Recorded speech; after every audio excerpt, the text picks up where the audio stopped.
हिमाचल प्रदेश के राज्यपाल शिव प्रताप शुक्ला सोमवार को कानपुर पहुंचे, जहां मीडिया से बातचीत के दौरान उन्होंने कई मुद्दों पर अपनी राय रखी।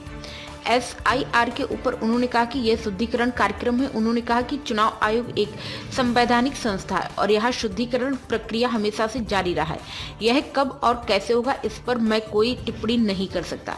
जैन जेड के सवाल पर बोलते हुए उन्होंने कुल्लू दशहरे का अनुभव साझा किया। राज्यपाल ने बताया कि दशहरे में रघुनाथ जी की रस्सी खींचने वाले अधिकांश लोग जैन जेड थे। मेरा मानना है कि भारत का जैन जेड संस्कारों से भरा है। वही रथ खींचने का काम करता है, वही देश को आगे बढ़ाएगा। मैं कानपुर में जुगुल देवी विद्यालय में वार्षिकोत्सव के कार्यक्रम में आया हुआ था।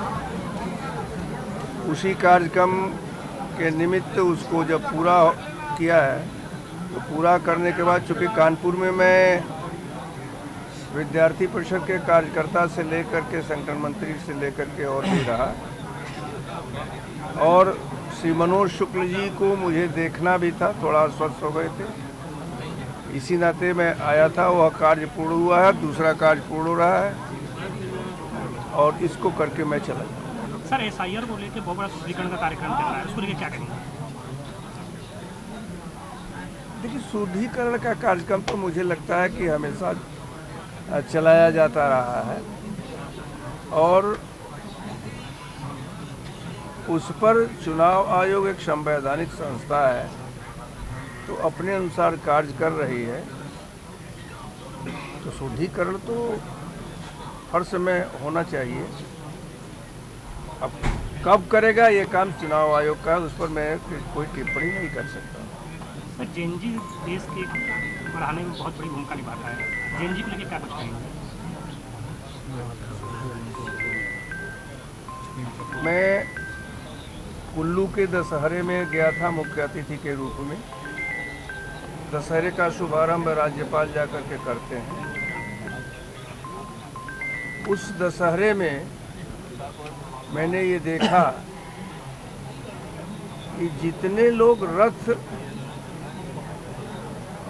रघुनाथ जी का खींचने का काम कर रहे थे वह सभी के सभी GNG की उम्र के थे।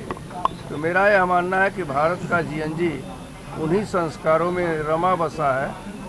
वही जो रथ खींचने का काम करता है वो करेगा और वह संस्कारवान है, संस्कारों में आबद्ध। MY फैक्टर सर कैसे देखते हैं? राजनीतिक प्रश्न मुझे लगता है कि मुझे लगता है देश के विकास के लिए, महिला युवा के लिए वर्तमान प्रधानमंत्री श्री नरेंद्र मोदी जी अत्यधिक जोर दे रहे हैं और इसी नाते उन्होंने इस पर अनेक प्रकार का काम किया, जैसे जनधन खाते को शुरू किया, महिलाओं को ऋण देने का काम किया, नौजवानों को जगह जगह रोजगार देने का काम किया।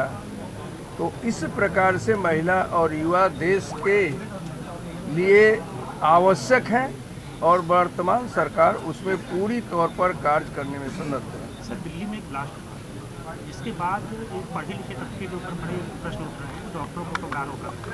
क्या लगता है कि इस तरीके से क्या पढ़े लिखे लोगों का भरोसा उठ रहा है? किसी पर कोई भरोसा नहीं उठेगा। कुछ लोग ऐसे होते हैं जो ये काम किया करते हैं। प्राइम संदेश न्यूज से संवाददाता मयंक सैनी की रिपोर्ट।